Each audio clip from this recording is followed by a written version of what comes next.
Alright, the mics are hot now. we should probably do a Patreon intro really quick. Do you want to do that, or should I?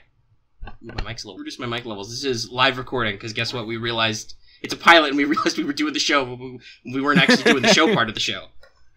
Yeah. Hey, so I just want to remind everybody before we get started for reals, real quick, this episode is brought to you by our patrons like Nerudu. If you like what we do and want to see us do more, consider supporting us on Patreon. You can get access to episodes early, including this episode, this show, in a downloadable audio format early, and lots of other goodies, and it would really help us out. Thanks for your support, everybody. Thank you. So, Omega, what's up with you? Okay, so we started this in the middle of talking about... Let's run through the chain of logic that started this conversation. We were doing the pre-show. Yep. And we were just talking about anime and stuff, because I actually delayed the recording a little bit so I could watch the last episode of Megalo-Box. But we started talking about, like, anime, like, and adaptations and sound and stuff. So we were talking about, like, Fate Apocrypha, and that kind of got into adaptation. And then that went into movies adaptations, and then we started talking about, like, Lord of the Rings and stuff, and then you were like, wait, are we doing the show right now? And I'm like, oh shit, we're doing the show right now. That's what's up. Yes, everybody. Welcome to What's Up with Omega and Lucky, our basic slice of life episode where we're just going to tangent for like the next hour and a half about everything that's been going on a week and our thoughts about everything. Yeah, just our thoughts about stuff in general. Yeah. But yeah, so we were talking about like how freaking long Lord of the Rings is with like the extended cuts. I think it takes like a day to watch all three of them. Yeah, like, cause like I was originally gonna say, because you have The Hobbit, which is 3 movies for 1 book. It has a bunch, and you were saying how, yeah, it has a bunch of, you know, additional scenes not in the book, but those were from Tolkien's appendixes that were removed from the story because it was originally a children's book. Yeah, basically, and now I was gonna flip. There was a whole serious universe thing going on, and a meta plot that he all connected up that made sense. So that stuff wasn't in the original Hobbit. That was just him writing a thing. Yeah, and then you flip over to Lord of the Rings. Which was 1 movie per book. And man, a lot got cut out. Like they kept all the memorable scenes. They kept all the core scenes. That's what I can say. But they did, having actually read those books a couple of times, they cut out characters, they cut out sequences, most of which aren't that important. They cut out a lot, but they still kept in enough to make the story flow. And honestly, like, they're probably a little dated because of like the CG and stuff, but honestly, those movies were always really good. And then they got the extended releases out, which were even longer, had more content, and you got a bit more of it. You still didn't get the full Return of the King ends like 5 times, which is actually a problem with the novel. The novel has a lot of climaxes. Because Tolkien wrote a lot of fucking plot threads. There were 9 major characters. Only 1 of them died. Spoilers for Lord of the Rings, I guess. But, yeah, no, so he had, like, a whole bunch of separate plot threads to end. Yeah. And honestly, that's one of the things about novel writing is you can do that a lot easier, and it's a lot easier to keep track of, too. Yeah, just put in chapters. Because that's the thing about a living, breathing world is everything is in motion, just not one set of characters. Everything is in motion. And honestly, that's something they teach you about writing, is to if you want a sense of verisimilitude, which is verisimilitude means the appearance of being true, not necessarily that it is a real true thing, but it feels real, it feels true to the world. If you want to build that sense of verisimilitude, which I think is very important in writing, and in just creative stuff in general, you're supposed to actually put that background depth in. You should feel like stuff is going on. Even if stuff isn't going on with the main characters. Like, that's one of those things, like, I want to do when I start GMing, because I want a world that moves even without PC input. I think that's one of the major flaws in video games nowadays, is everything is so reliant on PC interaction. If the PC isn't doing a thing, the world isn't doing a thing. Yeah. Like, we have some examples of... There are sometimes where the flip side of that is bad, like where nobody really wants a timed mission, like you have to go do this right now, otherwise, this village burns down and you blow the ship air, like, and those people die that you liked. Yeah. Like, that's annoying, but if at the same time you could send people to take care of that problem without you and it actually works, that'd be great. And, but, like, a good example of this is actually, I would say, Persona. like Persona 5, there is definitely a mission clock. There is a timer counting down. Things are happening. People are talking. Things are moving. The world is going forward. And what you do affects that. Affects that. But it's like, if you just keep going to sleep every day, guess what? You're not going to do anything, and eventually you're going to end up in jail. Or if you go fishing every night. But no, yeah, you got to work at it. You got to go through the dungeon. You got to do the thing. The thing about, I think, like, the Persona-style timers is they're like, okay, you have a whole month usually or something like that. Like, you've got a lot of lead up to, hey, here's a story segment, there's going to be a big deadline. And then they do kind of a dumb thing where, especially this was true in, like, Persona 4, but there are a couple of the cases in Persona 5 where it's like that, where, like, you can clear the deadline, like, way early, and then, like, oh yeah, no, they're just fucking out of it for, like, a month. Like, you can't recruit that new... The Persona 5 did it better because their party members aren't the targets, basically. So, like, you can recruit them at the start before the timer begins, basically. But yeah, no, like, for Persona 5, it's worst, I think, with Futaba, because you could... If you're doing, like, a New Game Plus, you could finish her dungeon, like, in a day, and then she just sleeps for a month. Which is funny. Oh man, I have completely taken advantage of that in the New Game Plus. Oh yeah, no, that's how you're supposed to do it. That's how you get all the time to do all the New Game Plus shit. While you're grinding or your bonus bosses or making sure all your social links are done, is because you can just go, okay, I have the power level to physically complete this dungeon as soon as the plot will allow me to complete it. So there, I'm done. Alright, I got a whole month free. Which is the other beautiful thing about Persona timers is, if you finish them early, you basically have extra free time. Yeah. But if a dungeon's kicking your ass... Yeah, and then you can go do, like, normal things, worldly things. You're not just stuck in gotta save the world mode 24/7. Which, as I said, I'm super excited for. Some video games are getting better about the atmospheric thing. It's harder, but there are some that do it. Oh, do you know what? You know what's great? Which is going to combine a lot of fucking points right here. I'm going to bring this up about adaptations and everything. Motherfucking Caligula. So for those not in me and Omega last season started watching an anime called The Caligula Effect, and we kind of liked it. Yeah, I still haven't caught up because when we decided to cancel our anime show because nobody watched it. There were several other stuff going on, so we had kind of a big, like, kerfuffle, and several animes have, like, I never got around to finishing them yet.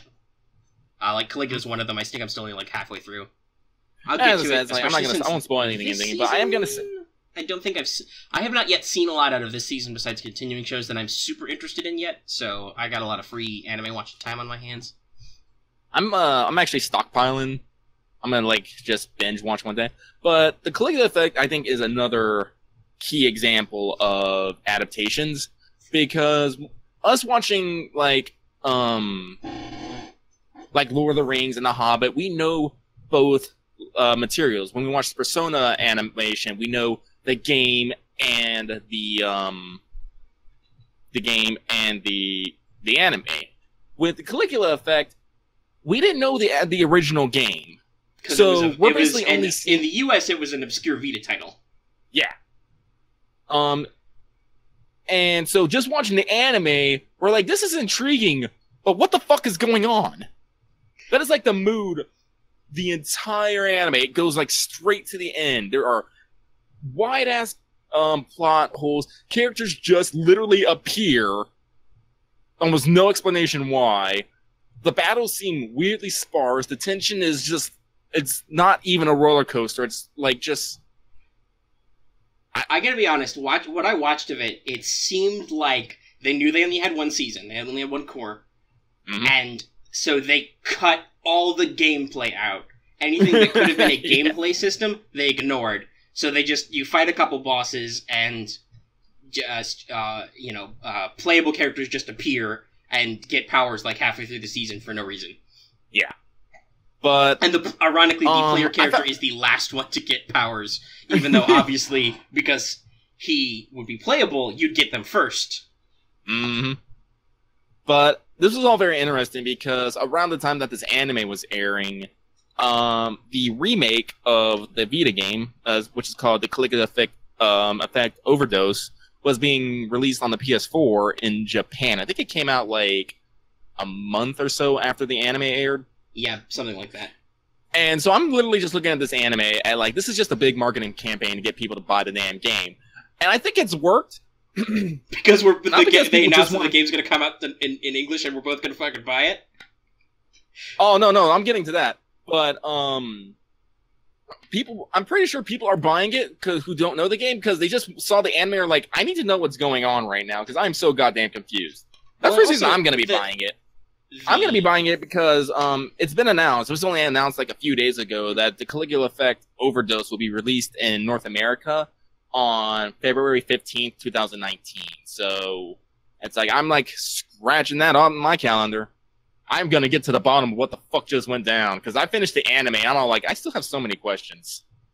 I suspect I will be the same, even though I had to read some background information on that show just to keep the character straight. Because guess what? It's a Persona. It's originally by the same writer as Persona, I think. The original Personas. Mm-hmm. So, like, it's a full Persona-style cast. Like, you got all kinds of extra people. I'm just like, who are these people? I don't even, like, anime casts are usually... I haven't seen some reviews that people are saying that the remake is actually pretty damn good, and it'll be your next Persona game until you might get another Persona game. Oh, yeah. I mean, that makes sense, because it's, they've also done the typical, like, Japanese re-release. Like, I think there's an extra story arc you can play now that they're advertising. Mm-hmm. Like, you can switch between, much like Persona 3 Portable, you can pick between being a male and a female player character now. Mm-hmm. And there's a new route that opens up. I think you can side with the bad guys now. That's added for the... Real talk, I've seen the design that you get as a bad guy. It's fucking sweet. Flaming skulls and shit. Hell yeah. So yeah, no, that's an interesting case where you get an original that nobody cares about to an adaptation, which is okay, but weird, which clearly spirals into, by the way, we're re-releasing this game, and we want you to buy it. Both of us are like, I'm intrigued by the concept. This anime doesn't deliver on it well. Maybe this $60 video game will. And Omega, we've been analog hacked. We have. Oh, I also still haven't caught up on Beatless. Okay, I'm going to tell you right now, Beatless anime, I super love it. Super good. Lets me get all into transhumanism and social psychology. I'm going to tell you right now, Omega, the ending has pissed me off. Do you know why? Because it doesn't end. It's not the final episode is not the actual final episode. Damn it, it's one of those. Fuck me. It's one of those things where it's all like it's like final episode soon. Oh, and I'm just all like, you motherfuckers! It's a terrible cliffhanger. Okay, so now I'm not going to finish Beatless until the actual finale is out. Yeah, I'll let you know when shit has gone down. I don't want to deal with that shit. Like, there's two bad ways an anime can end. We're clearly making more, but we have to end the season ending, and then we ran out of time and money, so the show just ends. Like, we only had 13 episodes, so the show has to end in number 13, so it just finishes. Yeah, we're done. I feel like anime is notoriously bad about that. Maybe it's just the way that, like, seasons get scheduled and produced in Japan. Like, because I don't know how Japanese TV is, but I feel like those are the worst. Well, see, like, here's the thing. Like Golden... You haven't finished Golden Kamuy. No, I have not. But I know that there's more of that coming. Yeah, here's the thing. Because, like, basically at the end of the season, they're basically saying, more Golden Kamuy coming this fall. And they're like, oh, okay, cool. I mean, that makes sense. That's like American TV. That's like, okay, you finished one season. We're going to take a break. The staff's going to come back. We're going to do another season. We've been renewed. Good job. And we're like, yay! But, it's like, yay! But here's the thing with Beatless. They had 4 intermissions. Yeah. Was it 4? It was 3 or 4. I think it was 4. I'm like, Jesus fucking Christ. If you wanted to do a final episode, just remove one of the goddamn intermissions. I think everything would have been fucking fine. Hell, if you wanted to have an hour-long special. You could have gotten a whole extra couple of episodes out of it. Honestly, the intermissions were probably a tactic to save money because literally they're nothing but literal cut and pastings of things with maybe a single voice actress. That's why you do clip shows. Yeah. Use them to save budget.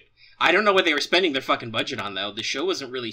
Like, the animation was okay, but it was never, like, super smooth or super high detail. I don't think they had a... Maybe it was because they didn't have a lot of, like, CG models. Which is usually how you cut corners these some days. of like the tanks, the helicopters, like vehicles were CG. Those didn't look super. Yeah, I don't know. But like I said, like I wasn't watching like beatless, like not even for like particularly the robot waifus, although Kyoka and Leisha are good stuff. But like I was like literally watching it to like broaden my understanding of social engineering and transhumanism versus like the human psyche. It's like it was like an intellectual pursuit for me. I'm trying to think, there was something else I was watching or maybe playing or reading that was... I guess, thinking about it, let's talk about animes that ended that we did like. I'm trying to think, there was something Cyberpunk I did watch lately. I might be thinking about Gun Gale Online, the SA alternative. That was good. That had a couple of more themes like that, but that was a good all-around. They kept it to their 13 episodes. It worked very well. I'm tempted to go restart reading the light novel, because a lot of the characters that appear like near the end kind of feels like they're supposed to keep doing stuff with them. So I'm like, yeah, I don't know if is there more to the story. Like that would be interesting. Like, and who knows? Maybe now that it's a very popular anime because there are some Etseo purists who I believe complain that Kirito's not in it, but the fact that Kirito's not in it also super sells it to lots of people. That's why I was interested in it in the first place, because I got kind of burned out on SAO. Interestingly enough, the last time I was really into that show was the Gun Gale arc, and I'm like, oh yeah, this is good. This is actually, we're doing good. I think the anime was a little weird because I said they had this. I think we've talked about this. They had this issue where characterization and stuff suddenly pivoted. Like, I think it was better in the light novel, but in the anime it was like, okay, new season of the show. We've switched from one thing to another thing. Kirito has super PTSD now. Like, as I said, this is another thing about information in the second season of the anime that this was, or the second production season. He seemed like way more shook up about it than he was in the previous season, so it was like, that's jarring. It's a little weird. That's why I say, like, information compression is weird. Yeah, at the same time, though, the actual show and arc was pretty good. Though I do agree, like, if you think about it now, the writer did not necessarily follow FPS tropes, because there was an inordinate focus on sniper rifles and Kirito with his sword bullshit again. And I'm like, yeah, no, I can see that's a little weird, but because they didn't focus on people who used other types of guns, it didn't really seem like they were. It was just kind of like, oh, the characters just happen to be that way. But the actual alternative, the GGO anime, was like, oh yeah, no, there's all kinds of people. We got submachine guns, we got assault rifles, we got some snipers, lots of mixed tactics. The gun porn was good. When they brought out the PRTD, I was like, holy shit! Yeah, they got a real anti-tank rifle. There was also that gag with, I can't forget the character's name, but the lady who looked kind of ambiguous, but that was like, she talked about how she had a special carbine that was basically a P90 upper, a P90 receiver on top of a it was a modified AR-15 upper receiver. Yeah. So it was like basically gave it top loading. Mm-hmm. It fed the P90 mags into an AR type like stock and trigger assembly. Mm-hmm. So it literally used P90 mags and fired 5.7s, which was funny because that way Len could like try and negotiate for more bullets, which led to a funny scene. Like, great coincidence, but, like, GGO, the gun porn was good. Mm-hmm. There was a lot more emphasis on gun tactics. And when Pito actually busted out her photon saber and was, like, going to town, that was, like, a thing. Because, one, you'd establish she was a huge badass. She killed, like, 20 guys in 10 minutes. Actually, what was it? It was the 5-minute massacre, I think, actually. Yeah. She did some of it with her bare hands. Yeah. It's like, holy shit. Because clearly she's a strength build. Yeah, no kidding. But she's in tight quarters in a fortified house, and she just goes to town and crushes, like, 5 guys with a laser sword. And real talk. I don't care what anyone says. That shit reminded me of fucking Darth Vader. Like, it did. Everybody said that. Huh? Everybody said that. It was like Rogue One. Yeah, like Rogue One. It was literally the end of Rogue One. And I was like, those people up. Oh, I was like, huh. And And the Japanese are huge nerds. It was amazing. But yeah, no, the show was great. Like, the characters were really good. I kind of liked how I'm satisfied with the ending. I just still want more, you know? Yeah, no, that's what I'm saying. Like, I'm curious if there's more written to it, or you could do more. You could probably do more. Yeah, well, as I said, like, now that Lynn has found out who Pizza really is, I was like, I want to see that relationship go more. You want to see that relationship, Eyebrow Bob? Mm-hmm. Eyebrow Bob. That's a great way to end that show, with the real life antics. Just, yeah, no. And I think that's what I think is important. Like, important because we had this in oh god, what was the num with the girl who played a guy? It was a really cute one. Like, you watched it. It was like Diary of an MMO Junkie? Yeah, Diary of an MMO Junkie. Thank you. Where the romantic couple were playing opposite genders in the MMO? Yeah. But I think it's good that in this they showed both the in-game life and out-of-game life. Yeah. Because it's important. Well, I mean, this will lead into another topic I want to talk about, though if we're talking about anime, we probably also want to double back to Darling in the Franxx sometime. Well, but, I'm sure we'll come back to this. We will. But that talk about like how that virtual and that real life needs to interact. So I wanted to talk, because we're talking about anything. We're not just talking about... This is not just our anime show. Yeah. Again, this is also other stuff, because that's the whole point. But after GTO finished and talking about that, like, that real life, virtual life, how those, like, you need to see both of those and how those inform each other, and I think that's a very powerful thing to say, especially in our day and age as we get more, quote-unquote, virtually connected. Mm-hmm. So I'm a madman, and I immediately started making a definitely not Gun Gale Online Genesis hack. Because I saw that. I actually haven't opened it up yet, because I'm not sure if I want to. I might get hooked.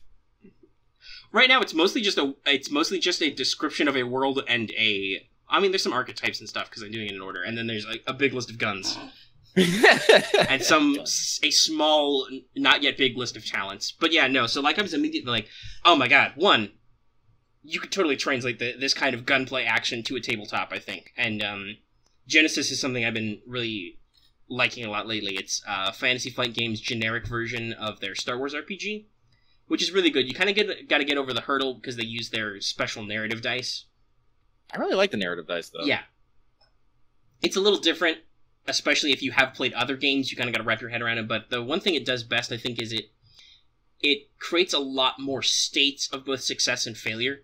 Because it uses several die pools to interact. So it's not like usually with your standard system, like even if you're rolling 2d6 or 3d6, or you're rolling a d20 or something, or a percentile system, like 2d, D100, which is 2d10s, and one of them is the 10th place if you don't play tabletop games. Like, normally you have, like, okay, you pass or you fail, and then sometimes you critically succeed, you succeed by a lot, or some games you critically fail, you fail by a lot. Yeah, there's not a lot of variation in what happens. Yeah, it's just like, did you succeed, yes, no, and then, okay, if you succeeded by a lot, extra stuff happens. Genesis doesn't work like that. It's like it uses different sets of symbols which correlate to different things. So there's basically 2 axes and then a zone. Because Triumph and Despair don't cancel. Which I think is great. So there's success failure. So you either succeed or fail at what you did and you have certain metrics of that. Then you've got threat and advantage. So you can fail with advantage or succeed with threats, which means more complicated stuff happens. And these are... Depending on the number of threats and advantage icons, you can do different things. And then if you're in a really tough check or you're really skilled at a check, you can get triumphs or despairs, which are like your critical icons. They count as a success or failure, but also count as a triumph or despair, and that's when really good or really bad stuff happens. And as we said, those don't cancel. So you can get weird stuff where you can get triumph but despair, and then also success or failure, and then threat or advantage. So it leads to a lot of really cinematic and like narrative flowy options, which for Star Wars especially works great, because think about it, if you watch a Star Wars movie, when does anything ever go exactly as planned for anybody? So, I'm going to bring up one of my favorite characters that we did in Star Wars. His name was Tiket. He was a Chantra fan, which is basically this short furry race, and he was kind of a maniac. How he got to be a light side paragon, I will never understand. I blame Dice for that because he loved big guns and blowing things up and throwing things with the Force. Like that was his like that was his order I think of the operation. best way to characterize how you became a light side paragon was you liked big guns and blowing stuff up. You did not necessarily like blowing up people or shooting people with your big guns. No. But, like, that was the thing. It's like, can I shoot it? No. Can I blow it up? No. Can I use the Force to hurl it? No? Well, then let's just increase to the next order of magnitude of the same exact options.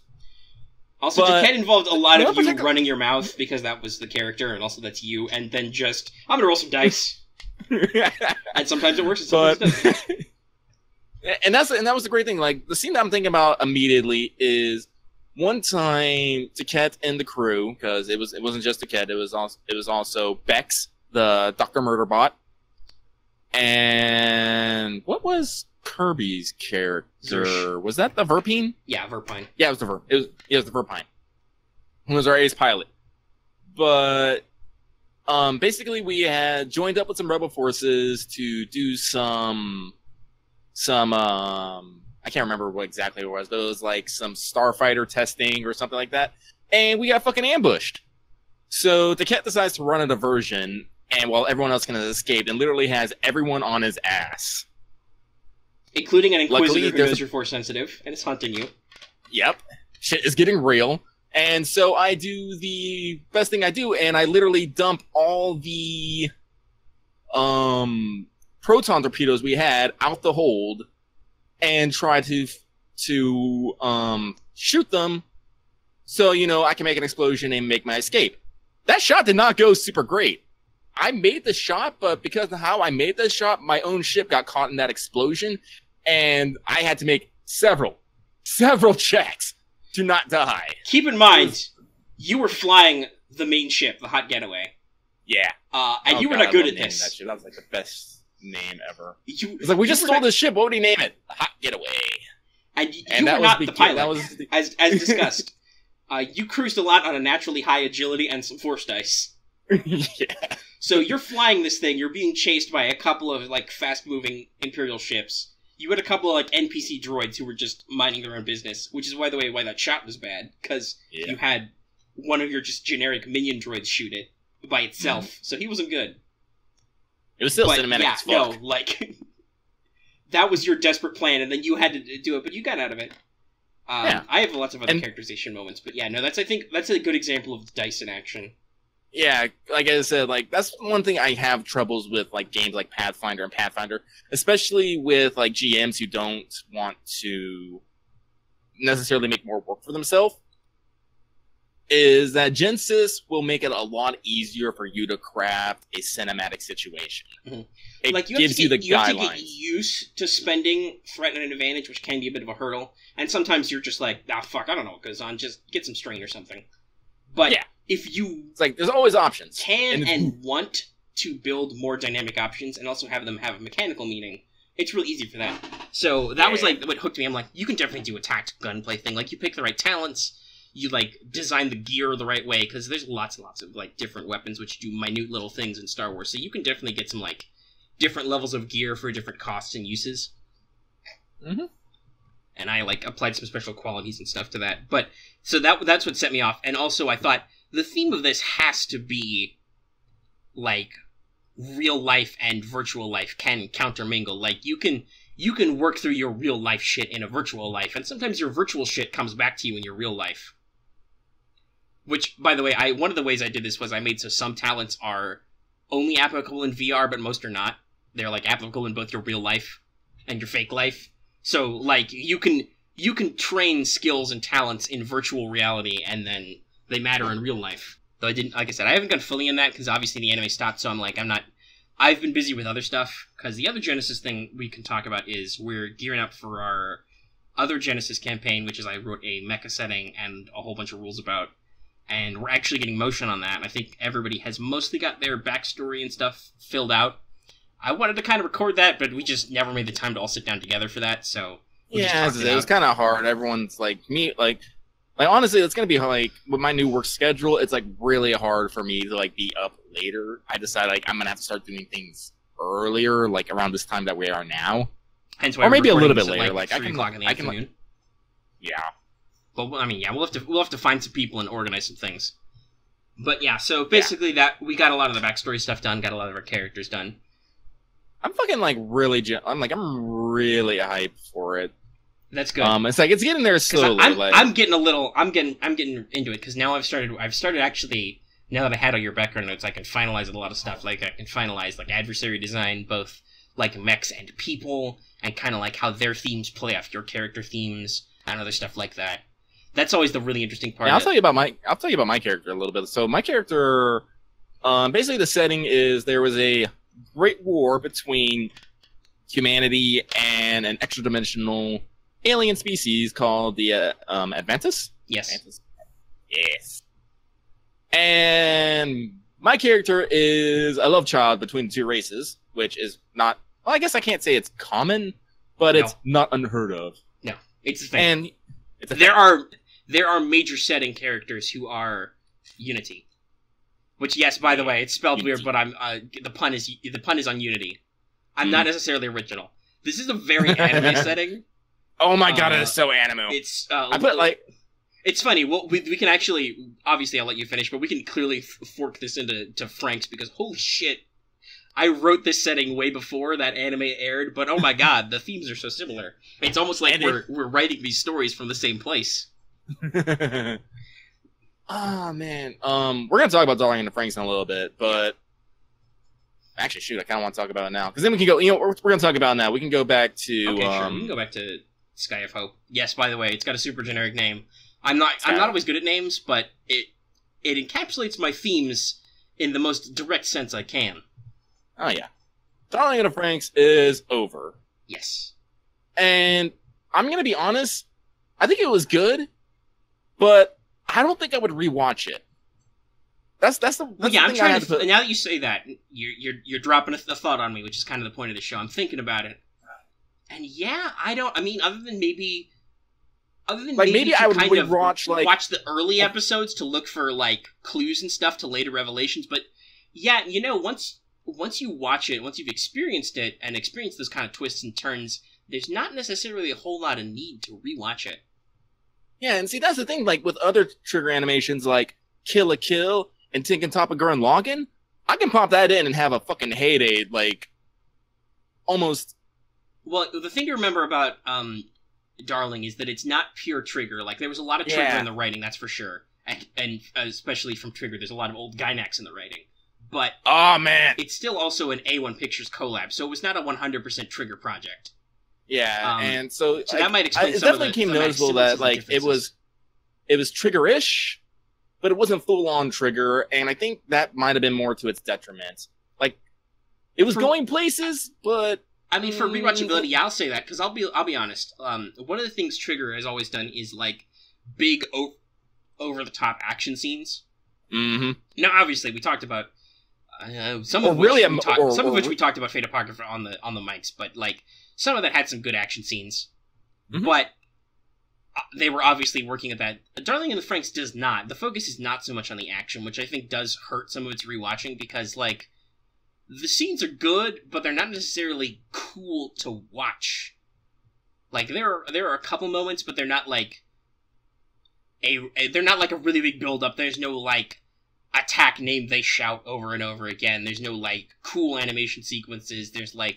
There's really important visual cues in a couple of places, but mostly it's about the character relationships and kind of the slow revelations about the world, basically. Yeah.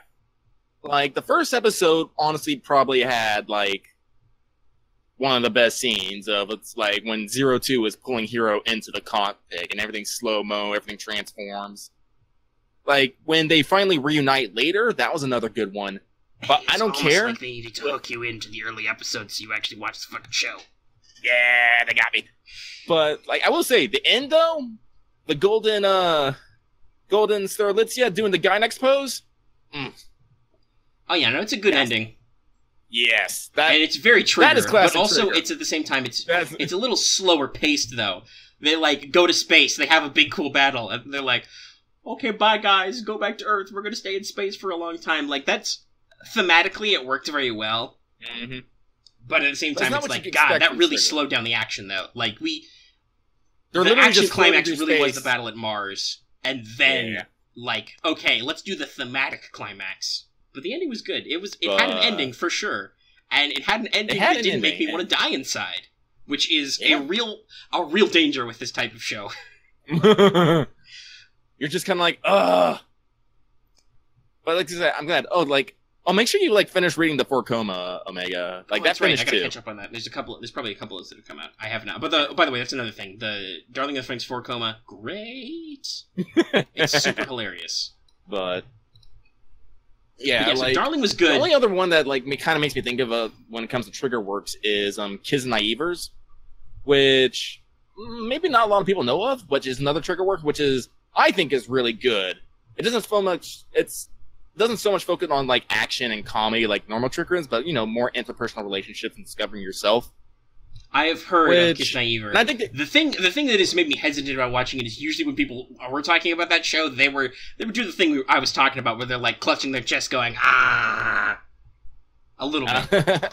So I'm like, yeah. Well, there's one particular scene in it that makes me do it every time. I'm like, God, I mean, that's cool, but at the same time, that's not usually my jam with anime. As an anxious person, real life makes me grip my chest and go a lot. I do not always seek that out in my fiction.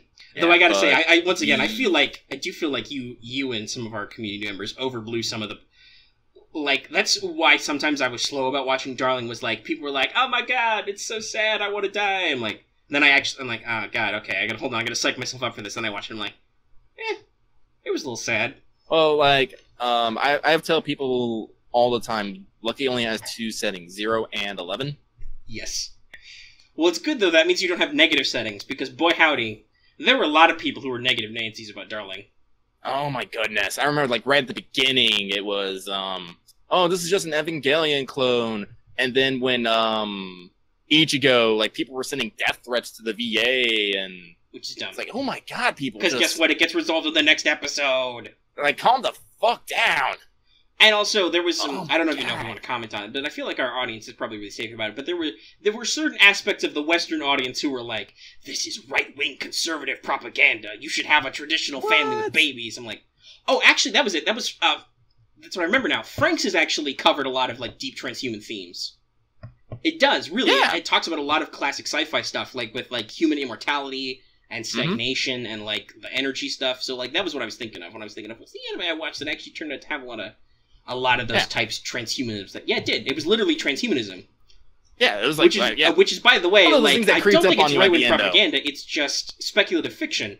It's just like Brave New World and all those other classic sci-fis. It's like it's warning you about a world that could be.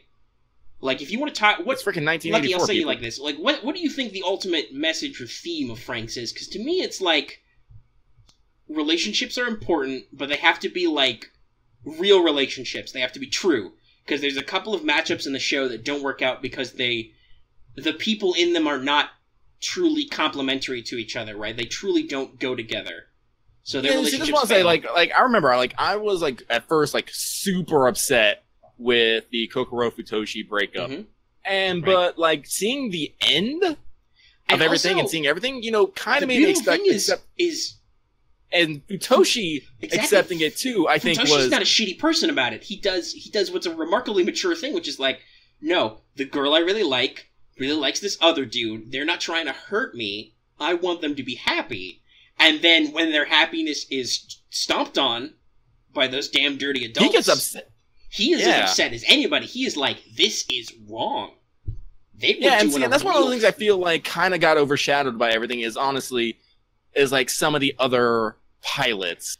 Like Futoshi, like he gets his happiness in the end, which I think is amazing, like 10 out of 10.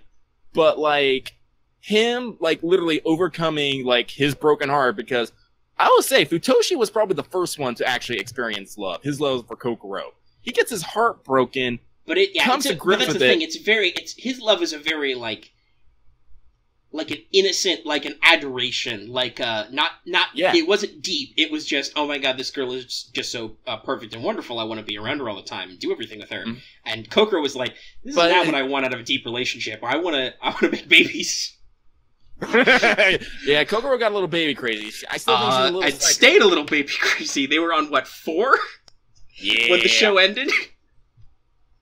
But you know, Futoshi's pumping him out too, and that's it. But he literally went through this whole arc of having his heart broken, having it healed, coming to grips with it, even to supporting them and even fighting for them. Mm-hmm.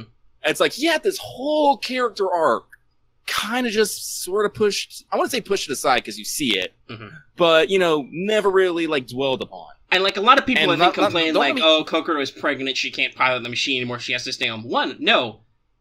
The other way would be a really dumb message. Hey, if you have a kid, you should not do dangerous things like go into space and fight evil aliens. That would be a bad message. Also, rip Ikuno, Zorome, and Miku, because they really didn't get much characterization. No, though Ikuno, it was subtle, but she got to she basically saved the day a lot in the end because she was like, "Okay, I'm done flying robots. I'm gonna do science now, bitches." And apparently they had the Foxdie virus that was going to make them, prematurely age. Well, yeah. So basically, that was the adults' control mechanism. Was they had to basically clone children because the immortality process made them all sterile because ancient evil aliens are all about stagnation. Makes me think of the anti-spirals now that I think about it. Yeah, there was a lot of anti-spirals in the Verm. Yeah, especially with that weird, sketchy, ominous talking thing. But no, it was like, it was like, so we're all sterile, so we have to clone children now. And honestly, we can't let them replace adults with their ability to breathe or something, so we have to put a timer in them. Well, I would also probably say that fucking, genetic manipulation probably breaks down fucking DNA anyway. Well, also, yeah, like, without treatments, without treatments, 02 and all of her clones, the 9s, were like, I think people figured out the 9s were basically dying of like autoimmune disease by the end because they're half human, half Klaxosaur clones, and like they're all going horribly. But like, if people want to talk about like a conservative message, I don't think so because hey, Hero pilots with a dude in the finish. Yep. And like launching all the ships. Actually, Hero's original pilot survived. She lost an arm. And I don't know about you, but she seemed real touchy-feely with Ikuno in the end there. And we know what Ikuno's feelings are. Mm-hmm. So, like, I think that was everyone thing. Gets a happy ending. No, it was like, everyone gets a happy ending. Like, Ichigo and Goro hook up, I was all like, top percent! I feel like you might just say, oh, Trigger just threw that in there, but I think that is kind of the point. They did kind of throw those themes in there because they wanted to be like, yo, we're not making any comments about your sexuality or your gender identity. We're just talking about how humanity has to move forward. You can't stagnate. Human relationships are human relationships. Like, there's all kinds. And I think that's something that Darling the Franxx explores. There are all types of relationships. Mm-hmm. That's what I think is the message.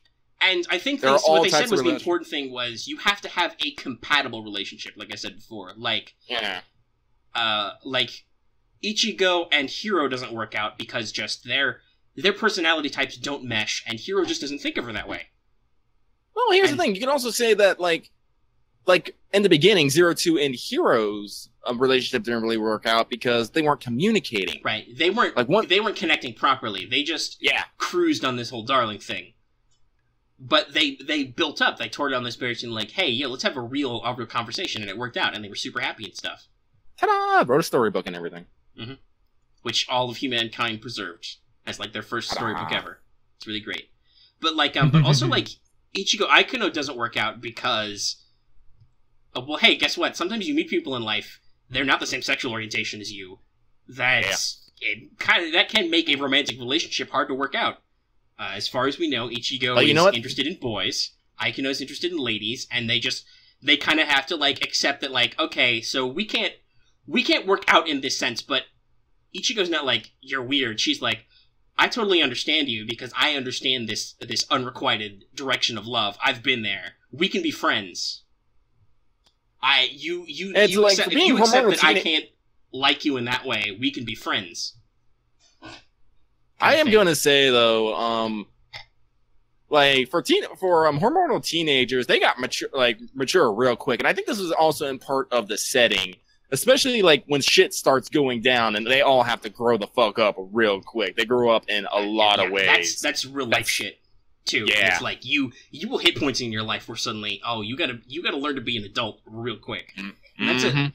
That's a thing with a lot of mega like, stories, but just coming-of-age stories in general, that time slot of the ambiguous teenage years where you're like, oh yeah, no, like, something happens in your life, you gotta grow up. You gotta, like, do real shit now. Fortify. Which I think, the show does something good. Yeah. Also, it has a lot of good messages. I just realized, technically, we may have spoiled the ending of Darling in the Franxx in there. Just, we're sorry if we did, but at the same time, like, we didn't ever give super specifics, and also, we've definitely give you plenty of lead-up to know we're talking about it. Yeah. Will this have time codes? I don't know. It's a pilot. It's the pilot. We're working stuff out. We don't even know what the graphics package is for this. I talked about this for Lucky. I'm like, I don't know what this is going to look like. We don't know what this is going to look like. We're literally, like, seeing if we can actually talk for, like, an hour and a half of just us tangenting. So far, so good. What's our time at? We're just over 45 minutes. Wow, we are doing really good on tangenting. But speaking of Trigger, I do want to mention this because... thoughts on my list, too. But keep going. Oh, yeah, I still got plenty. Speaking of Trigger, they just recently launched a Patreon. Yeah, that's really cool. They're also wildly successful. They crushed their first goal like, immediately. Actually, let me look here, because I pledged my $5 because it's fucking Trigger, and I want them to make more cool shit. Hang on. Well, while you're looking that up, I should also say one show that we're still watching that is still super good. That's still ongoing. We talked a little about Persona 5, but also Boku no Hero. Still great. Oh yeah. Fucking phenomenal. Very interested to see. Last time I believe it's still airing, so they just took a week off. As they usually do between big arcs. So I'm really excited to see the next arc. The last arc was super great, and I really want to see where we go from here, because I feel like this is something I've heard. Lots of people complain that the characters don't actually change. Like if you think about it, if you take a cynical look at it, Midoriya keeps beating himself up, right? Like, they keep telling him, you can't beat yourself up, but he's like, but situations force me to beat myself up. And that's the thing I think is important, too, is he's trying not to beat himself up. And he is still learning, and he learns new tactics, but at the same time, and I think it's supposed to be a positive quality of him is, when the dice are down, he will be like, I will still blow myself up to stop this threat. I will take that risk. But, like, especially the way the current arc ends, he does get his miracle. He gets his way to solve the problem, and he doesn't have to hurt himself in any way, or his friends. Mm-hmm. There were still pseudo-consequences for it. Eraser had totally called them out. I was like, if we weren't in a bad situation, everybody would be fucking expelled. I think he was kind of a dick. Because my immediate response was like, better being expelled than you haven't explained why my friend is gone. No, I mean, like, well, that's the thing. Like, there are like, rules and restrictions. And at the same time, like, they're kids, they're supposed to be being taught, their mentors are supposed to, like, take care of them, right? Like, they have to trust that if they tell you, hey, don't do something dumb, Yeah, but that also means they gotta trust your mentors, that they're actually gonna be able to accomplish what they need to do. See, and this is the dynamic between, this is the reason why, like, most of the time I like Aizawa, but that one moment I was just like, at the same time, I will say this, Aizawa is heavily constrained, I think, by rules. Because if he was in alignment, Aizawa is lawful neutral. You see a lot of stuff that Aizawa has to do that he doesn't necessarily seem like he enjoys, but that's just because that's the way society is. Yeah. Like, that motherfucker doesn't want to apologize on live national TV. He thinks those kids did great looking out for themselves, but because of the way our society works, and they're students, they're young, they're learning, he has to drill into them now. Kids, if you don't follow the rules, something bad's gonna fucking happen to you. So, that's why I like, there's actually a spin-off manga for Boku no Hero Academia, which is called Vigilantes, which basically follows I haven't read it yet, but I've heard it's really good. I'm kind of interested. I will check it out sometime. Really good. Because they actually, like, I'm assuming that it's, like, done a collab with the main writer. Yeah, I believe it's with the main writer. He is not actively writing or drawing it, but he, like, consults. Yeah. And it does a lot of, like, background world building, especially on, like, how, like, Hero system got formed, like how there was originally vigilantes, how that got stopped, why vigilantism isn't allowed, like all this other crazy stuff. And I will say that has influenced my ideas of the hero system as is in Boku no Hero Academia. But it's like one of those things, like one of my tenets, like it's like, if a rule is not good, why should you obey it? That's one of my things. And as I said, like, yes, what Midoriya and them did was stupid, reckless, and crazy. And but at the same time, they were explicitly told not to do that. Yeah, they were explicitly told not to do that.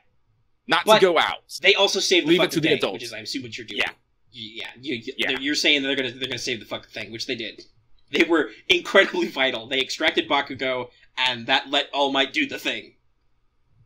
Oh my god, I love that animation moment. Oh god, I've been waiting for that for so long. United States of and Smash. Like, I actually had like, this was one of those things I like sat down and thought about for a long time. What would have happened if like they hadn't done that?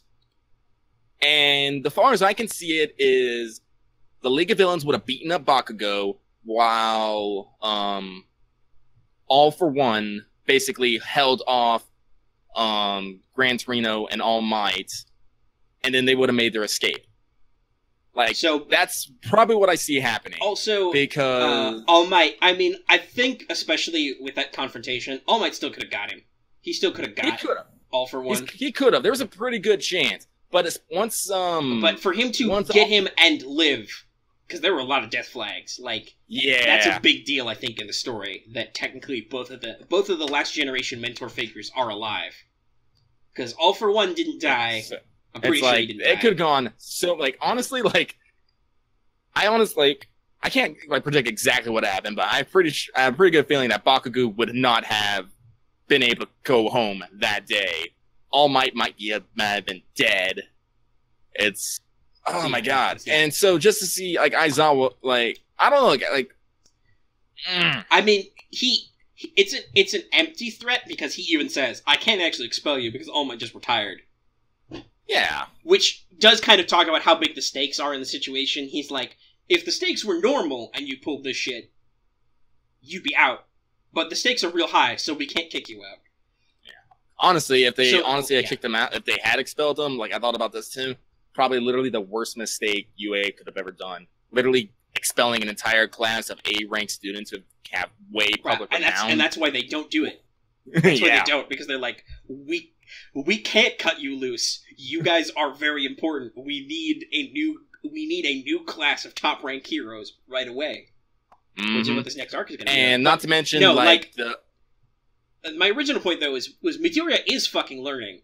It's just the situations do not... He was almost sometimes even prematurely facing situations out of his league. He had to still kick his own ass, basically, to keep going. But it was like his fight with the muscle dude. Like, he like fought intentionally, like saving his legs so they can make their escape. Like, and remember in the fucking like he only blows an arm because he's like, oh shit, this guy is really strong. I have to take him out full power. He is stronger than me if I just do full cowling. That is to say that Midoriya still has his hero complex. It's like people gotta remember his character is still him, but like he is actually learning and growing. It's just I think especially with the way that like sometimes the anime is paced, because some of these seasons have come out a decent chunk of time apart. Mm-hmm. Like it feels like more time has passed than it has in the story. Mm-hmm. People need to remember, people at their core generally don't change. While things on the outside, like the decoration stuff may change, who you are as a person, like deep inside, that's pretty much set. And even in the show, it takes a big deal to change that stuff. Like Midoriya does the whole warrior therapist thing on Todoroki, and it still doesn't stick right away. It like takes him quite a bit of time and soul searching to actually like sort his own shit out. What Midoriya does is he gives him the inspiration. He like knocks down the door to be like, "Hey, you don't have to do it this way." And Todoroki's like, "Oh shit, I don't have to do it this way. Let me explore my life a little and figure out if I can do it a different way." And he does. Mm-hmm. And even then, he's still not fully recovered, he still can't do fire and ice at the same time. Mm-hmm. He has to switch.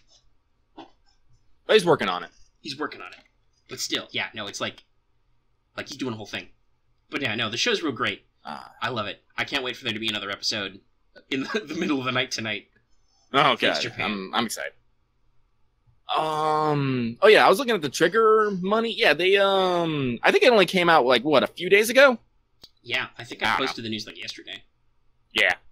Well, then I might have missed them, but yeah, they already have 2,611 patrons, and they are making $8,144 a month.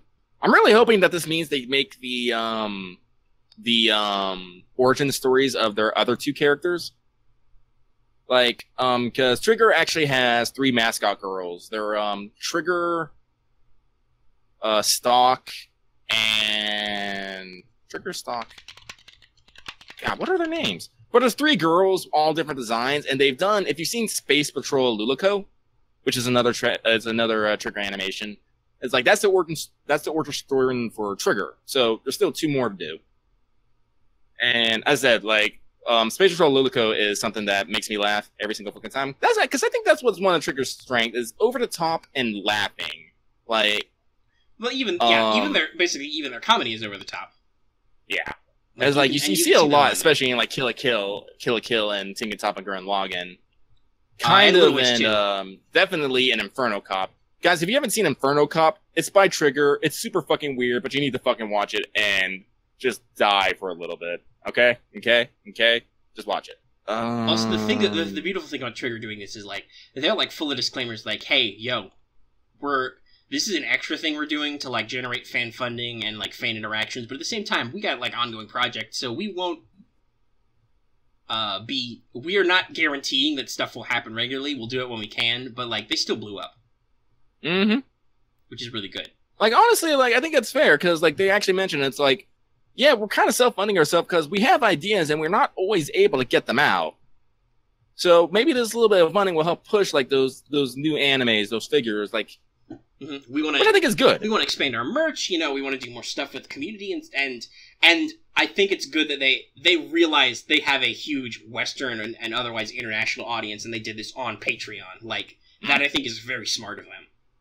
Yeah, because I think I don't know what fan funding is like in Japan. I think they have their own thing for it, but like here, it's a burgeoning market, and it's something we are, especially in the internet, are starting to understand, like this sort of contribution. Yeah. And here's the thing. I think that's crazy. They only have 2 levels for their Patreon. They have Trigger Supporter, which is just $1 a month, and Trigger Happy, which is $5 a month. That's it. That's all they got. And they still have over $8,000. They only have one goal, which was $1,500. Which was just live drawing sessions with one of their animators or illustrators. Oh my god, I'm going to be watching that. Like, you don't even believe, like. Well, and also the $5 reward is you get access to their files from these types of streams and stuff. I know, it's like, oh my god, they get PTSDs, eyes, clip, and studio file. I need to get me a clip studio though. I really do. But it's just like untouched, so it's like you can just literally go and look at them. It's like, oh my god, it's like the holy grail of arts. Ugh, that's so good. I am like super hyped for that. Because, like, as a lot of people know, like, I'm an artist. I'm not a good artist, all right? I would still call myself, like, a novice. But, like, layers and stuff are fucking important. Like, I'm working on a picture of Brave Liz because I want to have it done, hopefully, by the Halloween event of what we talked about with Voice, about her having her hand through the dartboard. I made some good progress, but I'm looking at it right now. I have 9 different layers I am working with right now. 2 of them are just references. One of them is my sketch layer, which I fill a bit with. It says the other 4 are like actually stuff that I'm working constantly. Like one's the hair, one's the body, one's the dartboard.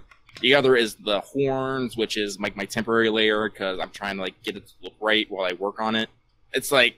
Man, layers are super important, and they use up a lot of memory. Holy shit. It's really taking up my load. I'm gonna close this out again. I won't say I'm a little sad, though. I've kept posting, like, the works in progress in the Discord. No one commented on them. I'm like, oh, okay. I'm one of those guys, like, I need feedback to keep myself motivated. Oh my god, like, yeah, no, we're both like that. I admit, sometimes I've had this problem with you guys, like, for tabletop stuff, like, I haven't necessarily gotten, but, like, especially for the show stuff, like, we have, our Discord community is huge, we have, like, well, we gotta have, like, almost 70 people who aren't us, who are at least members of the Discord. Yeah. Like, a lot of them are offline most of the time, but still, like, there's a decent spectrum of people who can see stuff. And, like, sometimes getting stuff out of you guys is like getting blood from a stone. Yeah, there's hey, can we get some feedback on something like Discord. this? Like, okay, yeah. Like, sometimes we have to yell at people, like... And which Discord doesn't like it when we do that. They're like, are you sure? You're gonna yell at a lot of people. And I'm like, fuck yeah, I'm gonna yell at a lot of people. That's like, like, as I said, like, I remember you said this, like, me basically yelling at you constantly about Mages of War was the main reason why it got done, because I was so hype about it. Yeah, no, that's true.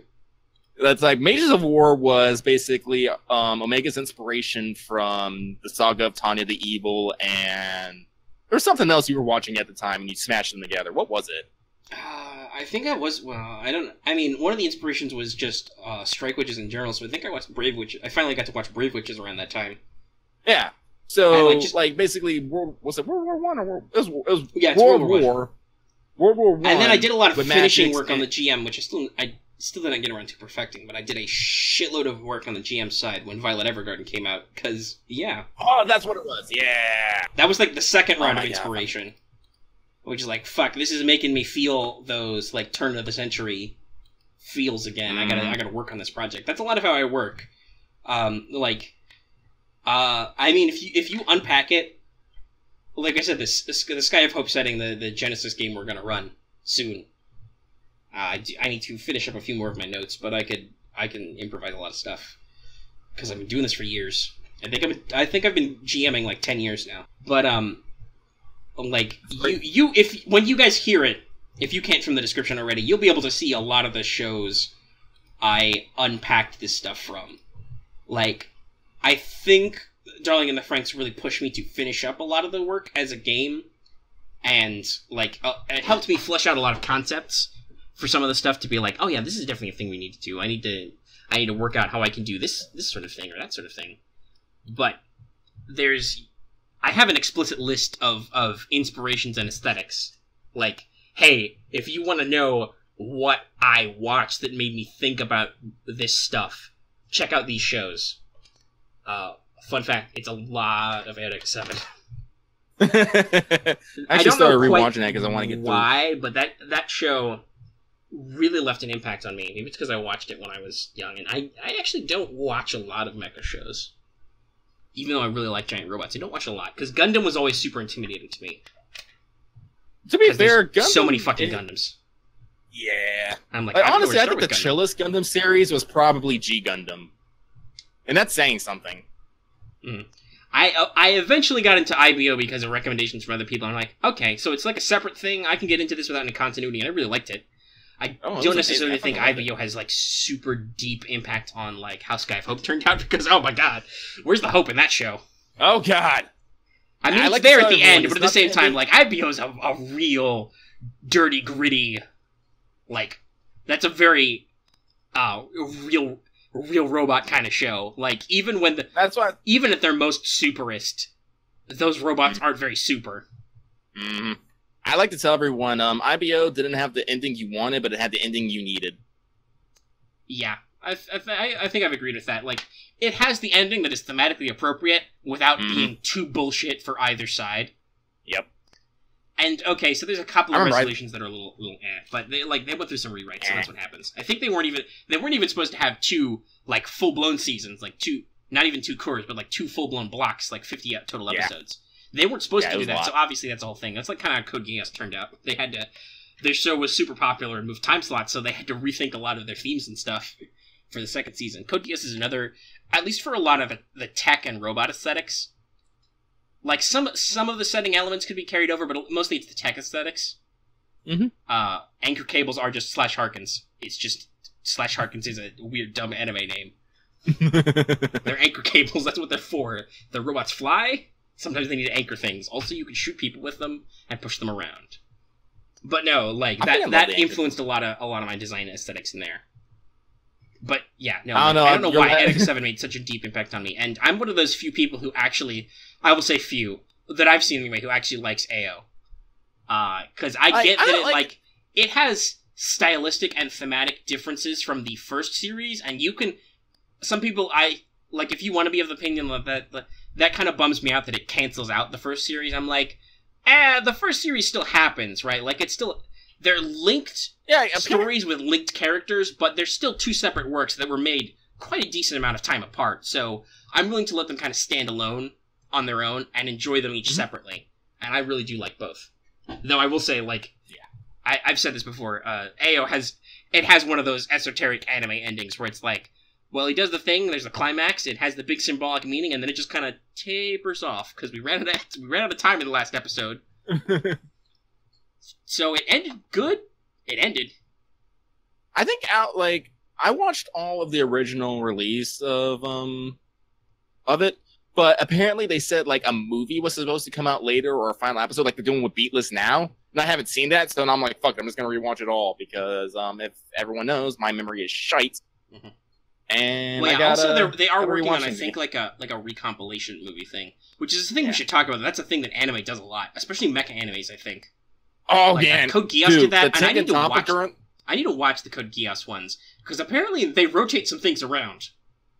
For which ones? The Code Geass ones. Like, they do the thing you can do when you go back and you remake your story arc. You can smooth over some of the bumps in your plot. Oh, yeah. Like, the Tengen Toppa and Gurren Lagann movies, I can't remember their names. There's two of them. Oh, man, do you remember the original final battle in the original Tengen Toppa Gurren Lagann? Deeply.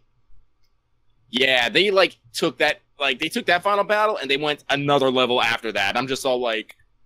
It's literally those moments, you are just, pushed back against the wall. You're like, how is this even happening? It was fucking amazing. It's so yeah, I'm kind of okay with, movie compilations, because they do add new stuff sometimes. Yeah. Well, the thing I've heard, I need to watch them to verify, but the thing I've heard about, the Code Geass recompilations is, well, first of all, they cut Mao out entirely, which I think is actually good. They wasted a lot of episodes on that asshole. I get the thematics of it, but at the same time, God, I've rewatched the series a few times over, especially since they announced they're making a third season. But God, that really sucks up a lot of time in the first season. Those three whole episodes on that guy. So they cut that arc out. So Shirley ends up less fucked up, and I think she actually lives all the way through the series. Wow, which is a big deal. Also, hey, you know that scene in the second season everybody complains about, where it seems like the Black Knights really turn on the Lelouch real fast? They kind of changed the order of things, so it starts like the Black Knights are like, hey Zero, we got some questions, we really want to talk to you, and then Schneider's guys kind of jump straight into the, also we're gonna shoot you, and they're like, oh well, he's running away, I guess we gotta shoot him now. They make it less like a sudden betrayal and more like a, we have some real concerns, and then just, because the universe hates Lelouch, it just spirals out of his control like always. And it makes them the Black Knights seem less like assholes, and just the universe fucking hates Lelouch, because it does. Yeah, it does. But Lelouch hates himself, so that's why it works out. That's one of the reasons why I love that show so much. That guy, that son of a bitch, he's so Byronic and melodramatic. He will not take an outcome that doesn't involve him being like, well, life sure sucks. I guess the only thing to do is to make it suck more. This is all my fault. I have to deal with the whole thing with the suffering. Hurt to do. I got a huge martyrdom complex. Though, actually, I would say that. This is the thing I kind of wanted to say on this show, is that's why I'm kind of okay with a third season, because I've watched it over a few times. As a character, Lelouch really does not change or grow.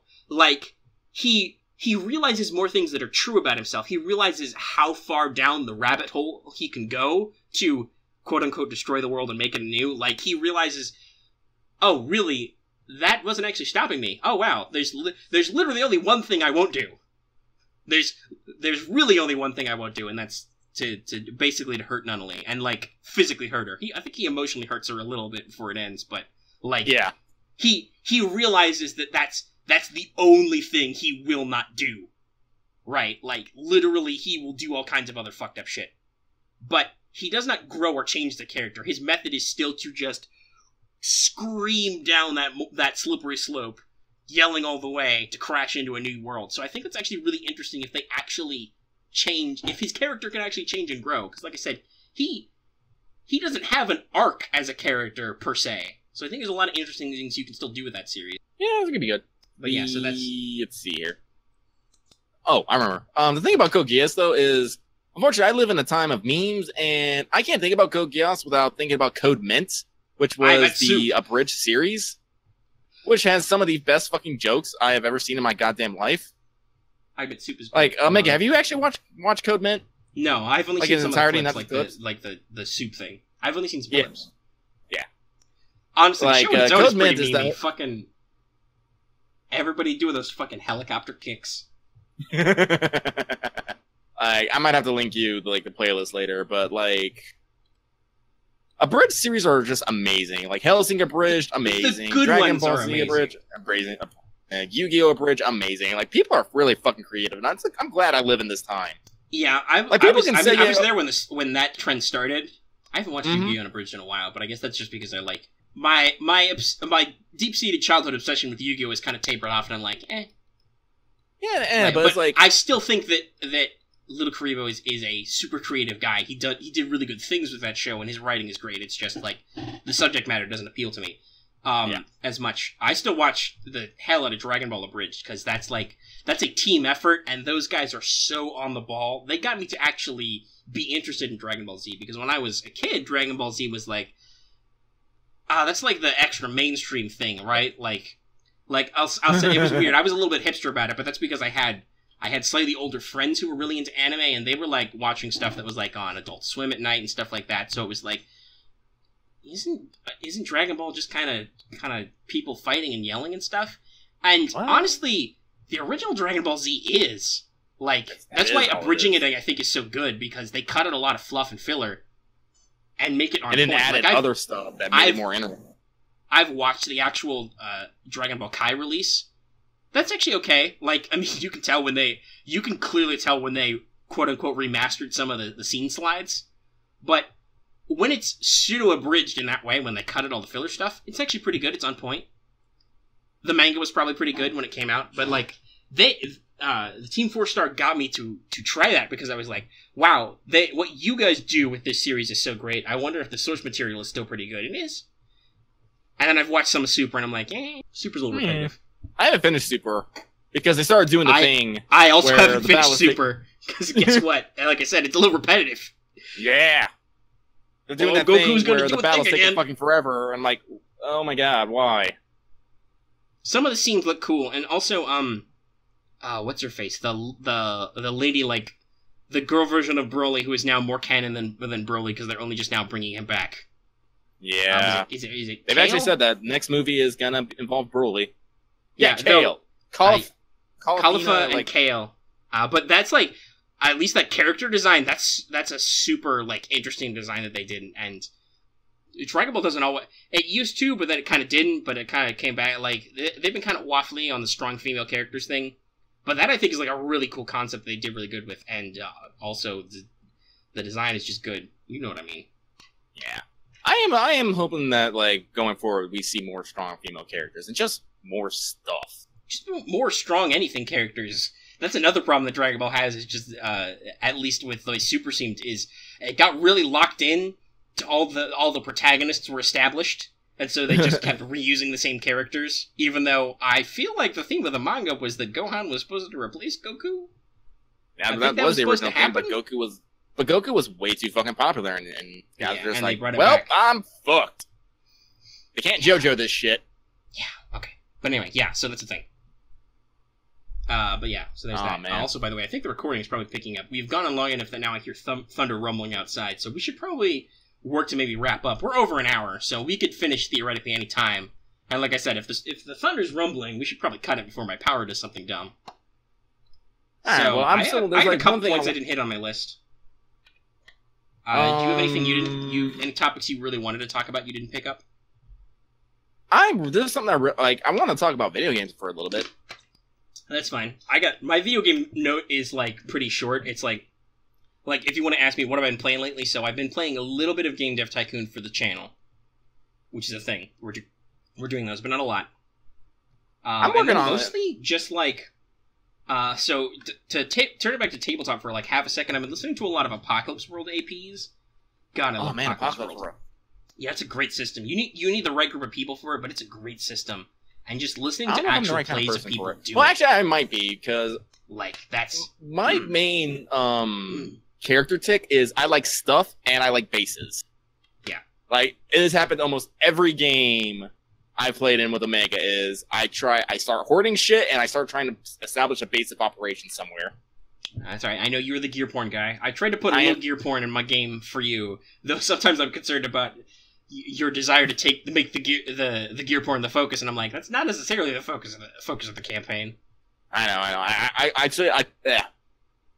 I chilled on that. I still want my grappling hook though. Everyone loves grappling.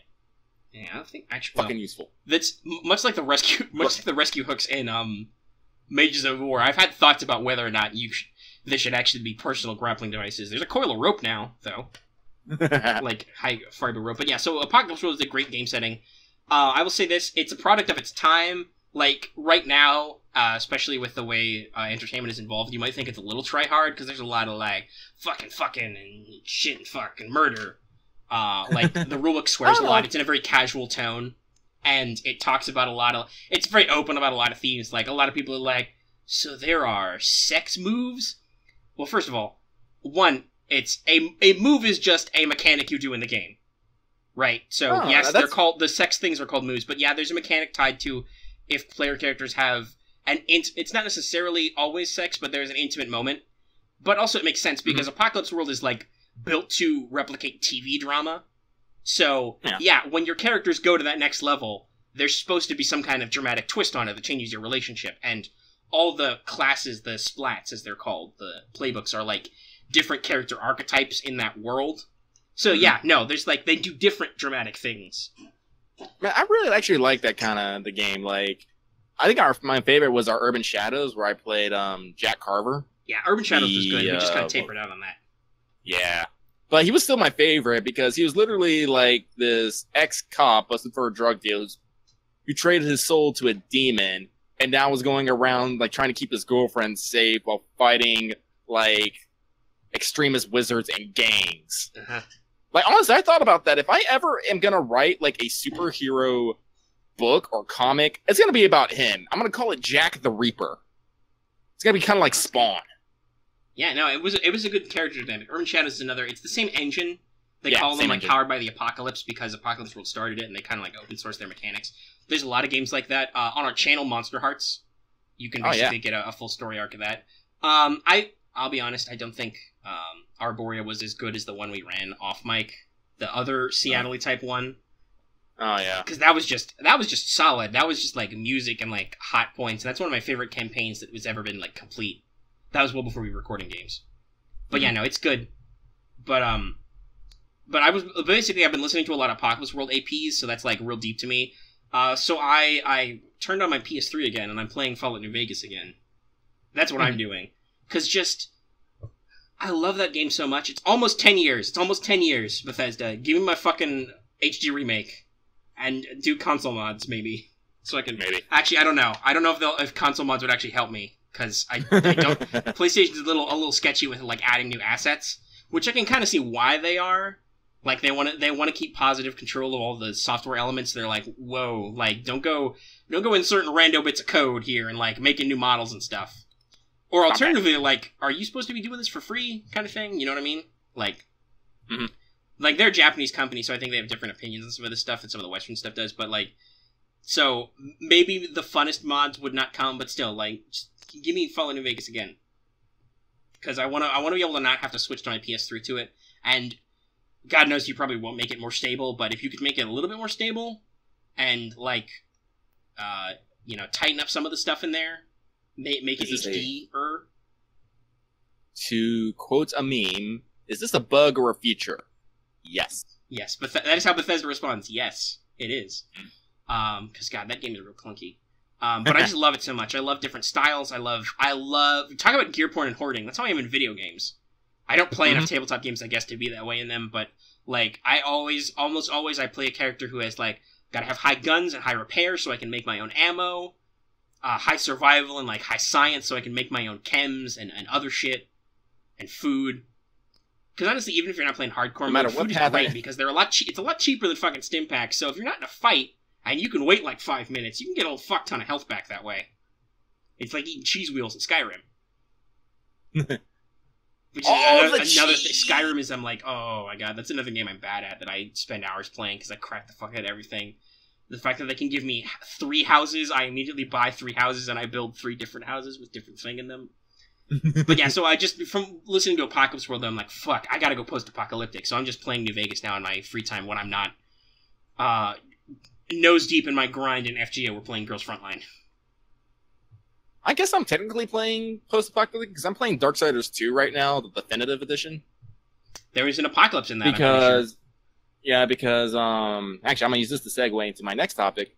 Darksiders 3 has been announced. The release date is official, where you get to play Fury, the third horseman, who's a lady with a whip.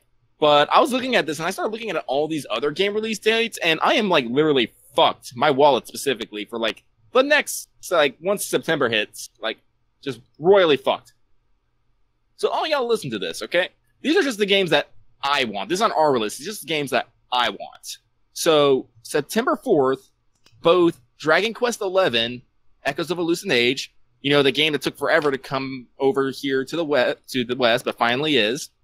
That comes out. That same day, Zone of the Enders, the second runner Mars, which is like the HD remake of fucking Zone of Enders 2, same day. Fuck me. It's like, yeah. See, Omega's over. Yeah. There's already games that have come out that I haven't bought yet because I've saved money for business expenses and stuff. But yeah, no, ow, that's rough. Yeah. I love Zone of the Enders. And then September 7th, Marvel's Spider-Man comes out. I was like, this is one of those kind of ones that's kind of like hit or miss for me, depending how I feel. But, seeing like the trailers from E3 and stuff, I'm like, could be fun. I could like this. September 14th, Shadow of the Tomb Raider. I beat the first one. I'm most of the way through the second one. I might as well finish the third one. Here's the super important one. Here's the one that I've been waiting for a long time. September 25th is Valkyria Chronicles 4. Oh my god. Fuck. Valkyria Chronicles, the first one, changed my life. Yeah, that was a big deal. Okay, that's a bit of an exaggeration. It was still big. VC was a huge influence on me too. That was another thing that, not necessarily like it was a current one, but when we were talking about Mages of War, that was a big influence on that setting and that writing I did. That I spent a lot of time writing. I have the remaster for PS4. I have it for PS3, but well, I mean, I bought it twice basically. Yeah, I that had the comes original, out, and then I bought the remaster. It's got the little steelbook and everything. It's because I'm sorry, Raitza has been tweeted a lot about it, and I'm just like, super hype. Then looks like October is pretty clear for me anyway. But then we go into then we go into the holiday season, late December. Late November, November 27th. Darksiders 3 comes out. They've already released all their pre-order information, and there's a lot of stuff like figurines, steel books, music, the soundtrack. It's a lot. December is clear for me, and then here's the one that hurts my soul. So, January 29th, 2019, there are 2 releases. Kingdom Hearts All-in-One Edition, which is basically every Kingdom Hearts game before 3 all-in-one. Which is what I need. I need that. Now here's the bitch. That same day, Kingdom Hearts 3 is released. Yeah, they're doing it at the same time. You need to get the... Same time. So you gotta get both. Which I do. I need to. I gotta buy the all-in-one so I can fucking replay this game because I haven't done that since the PS2. There are literally key plot-important games in that series I have not experienced. Because let's be real, Square Enix all over the fucking place with their platforms. They really fucking they are. You had to own like a million things to play all those games. I'm glad they have eventually re-released them all. I just haven't ever had the time to catch up. Yeah, they released games on the Game Boy, the PS2, Game Boy Advance, 3DS, mobile, PSP, and mobile. I think that's what I think. No, there was a PSP 1 and 2 game. were on the PS2. Birth by Sleep was on the PSP. Yep. Dream Drop Distance and the 350i/8 days, that was on the 3DS. Then you had Recoded on it was a mobile thing. Well, it was originally coded. There was a lot of and then fucking they games. Recoded. Yeah, Recoded. And they did Chain of Memories, which was originally GBA, and they remade it to Chain of Memories on the PS2, which I own. Thank God.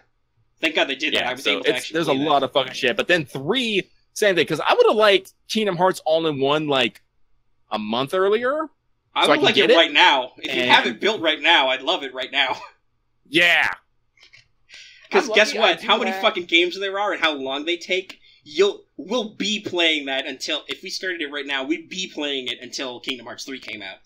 See, I'm lucky. I do have 1.5 and 2.5 for the PS3, but that means I don't have Dream Drop Distance and 2.8?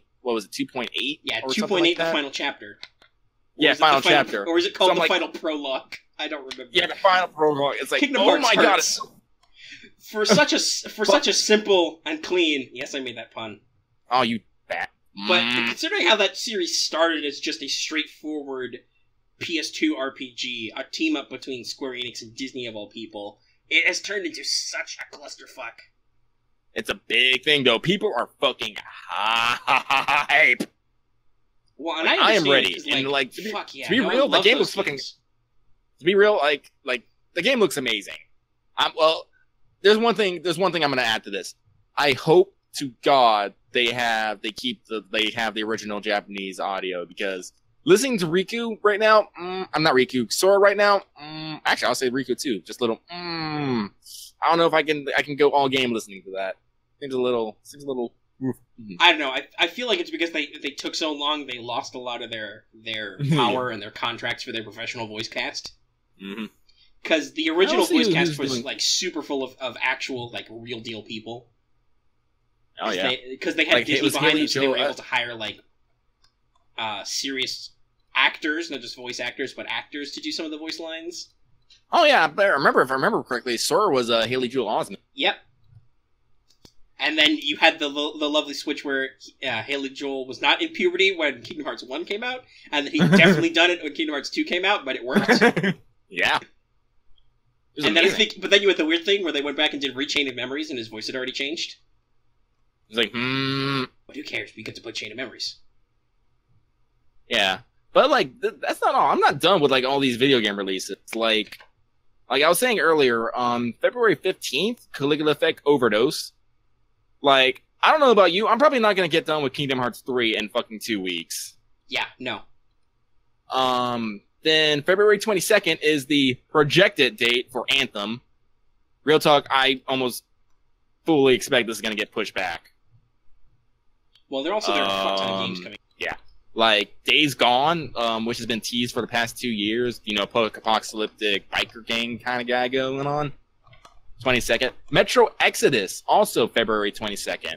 I played the first 2 Metro games. I like them. I like how they're more gear focused. Like, you have to put on gas masks. You have to have filters. Your gas mask can get cracked. You have a lighter. You have a hand power battery. Like, I like all those little details. Story's fun too, and it's dark and gritty and good times.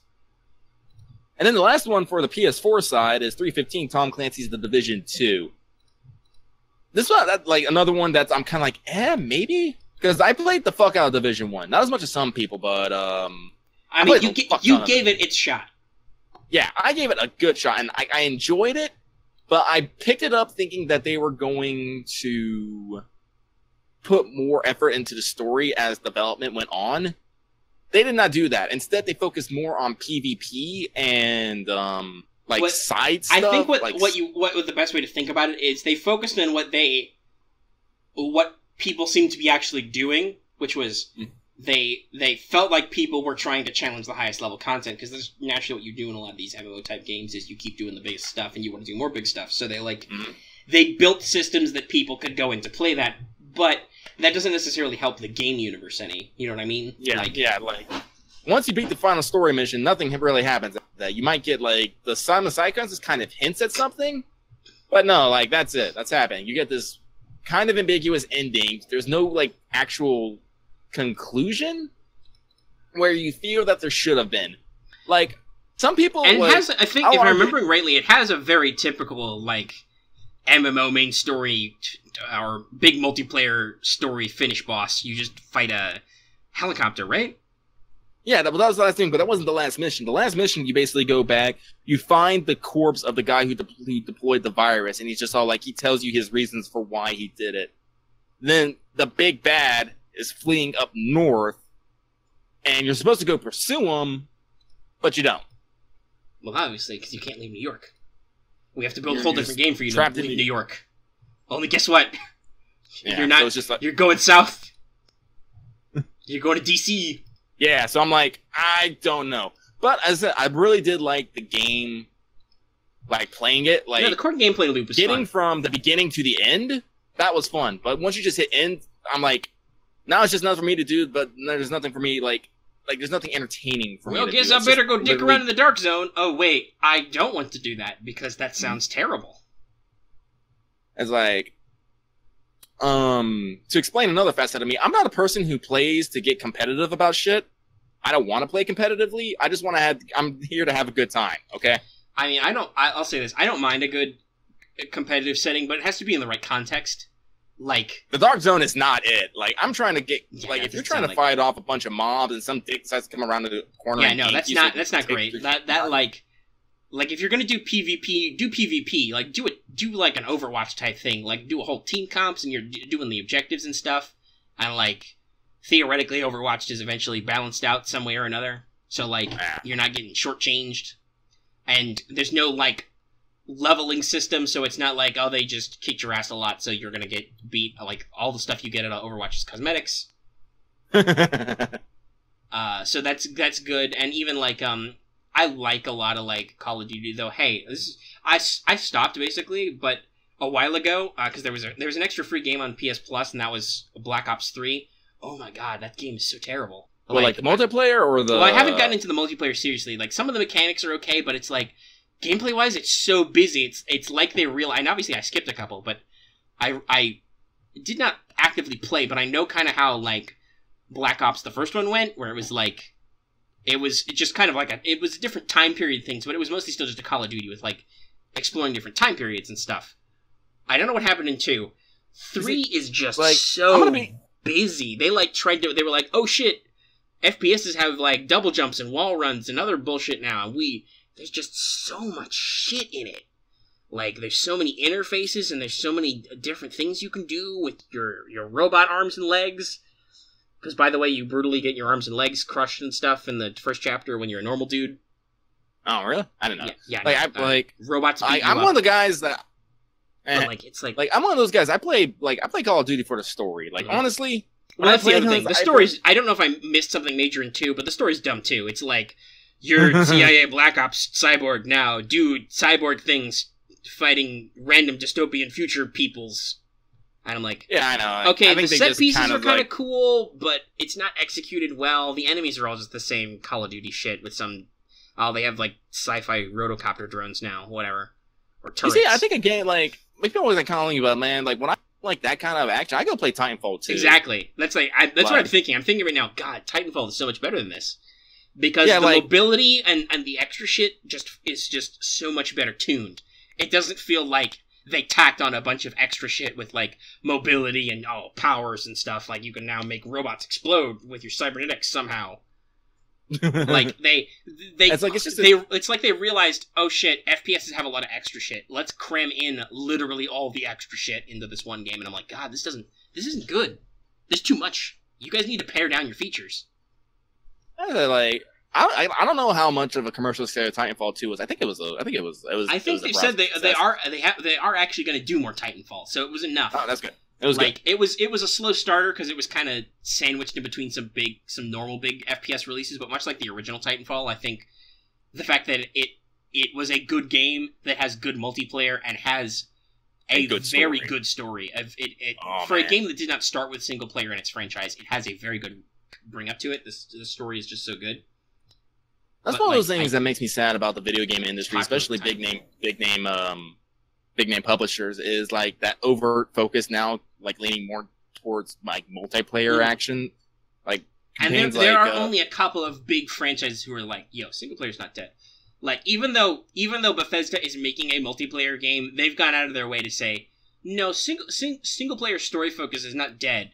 We're just Yeah, like, they got their new We're Wolfenstein coming out. We're just doing what people have always asked of us. They've always asked, what if we could do a multiplayer Fallout? And they're like, okay, we'll try that. Yeah, because they still got their new Sky. They got their new Elder Scrolls coming out. That's probably going to be single player focused. New Dune coming out. That's going to have probably single player and multiplayer. And their new Wolfenstein. Yeah, also probably going to be single player. So, yeah. And you also got Naughty Dog. Naughty Dog are all like, all of Sony's in-house IPs. Sony is like, no, fuck you. We're the single player guys. Like, they have stuck to their guns that, no, we want to make single player experiences because we think those can be good. And they are releasing some of the best. Like, even though Last of Us has really good multiplayer, they're like, no, we're doing Last of Us, we're doing Uncharted, we're doing fucking Spider-Man, God of War, which I haven't played personally, because I don't know if I'm really into that game series. I feel like it's going to be a... looks like it's really good, and the writing sounds really good for a single-player focus, so like, no, that's good. Like, so Sony is dead set on this, like, no, we're the 1,000-pound gorilla in the room right now, and we still make single-player experiences, and clearly they still make money, so we're gonna make good single-player. Whereas... Yeah, so... Whereas it does seem like you talked about Anthem as like a... Maybe, like, that's something I feel about Anthem. I'm very confused about what the actual multiplayer dimension of Anthem is supposed to be. Is it just, like, drop in, drop out? Like, oh, I'm gonna leave my hub to go do a mission. Let me call some friends so they can do a mission. You know what it honestly feels like to me? It feels like a third-person Destiny. Yeah, but it sounds like it's even less than Destiny, because in Destiny, if you go out into the world and into an instance, there are usually a couple other players running around doing a thing. Yeah, that's true. Anthem has not really cleared if it's going to be like that, and it sounds like there isn't. It sounds like you do not necessarily just run into randos, even just allied randos, in Anthem if you go outside your city or whatever. Yeah, I don't know. That's the thing. Anthem has been strangely weird about releasing details, and having it that way, and its release date is like February. Like something. I don't buy it. Don't buy it. Yeah, that's getting delayed. It's a weird game. Yeah, it's a weird game. All right, so we're well over an hour and a half now. No, obviously some of that is cut out here. I mean, we talked a lot. We talked mostly about anime, which we talked a lot about anime. We talked a lot about video games at the end. We talked a little bit about other stuff. Like, I mean, I could mention, because you said you don't really watch TV much. I could mention TV, but I'm not really watching anything right now. Like, a lot of stuff just came out. Like, I just watched the new season of Voltron. That was really good. A new season of Glow came out on Netflix. I watched that, like, immediately. But, like, right now, usually I multitask. Some people are like, why do you do that? Just because that's my nature. I can't... If I'm not, like, doing, like, hand things and also, like, brain things, I just naturally do them anyway. Like, I'm a natural multitasker. I do multiple things at once regardless. So, actually deciding to do two things at once usually actually helps me focus on both things. Oh, yeah. So, like I said, I've been listening to a lot of Apocalypse World actual plays, specifically the Genkcast. They do other, like, general topic stuff that I don't follow anymore because I don't need to do that. But their APs are pretty good. You should check them out. And there's some other people. Like, if anybody ever wants actual plays other than the stuff we record, hit me up. I'll let you know. I listen to a lot. That's how I got into a lot of tabletop games, and how I understand a lot of systems, is listening to people play them. But, yeah, no, like, I alternate when I'm, like... Say if I'm, like, doing, like, FGO grinding or whatever, because guess what? I don't have hours... I mean, I do have hours of our own show to listen to. I really don't want to do that. That sounds bad. We're hearing about people who are literally going from episode 1 and just listening to us the entire way, and I'm all like, no! Yes, oh my but no. God! Yes, but no. So we really can't do that. So what I do is I usually watch, like, YouTube stuff. Like, I watch Let's Plays. Sometimes I watch podcasts on YouTube, but I just give background noise and sometimes visual stuff to focus on that keeps me going.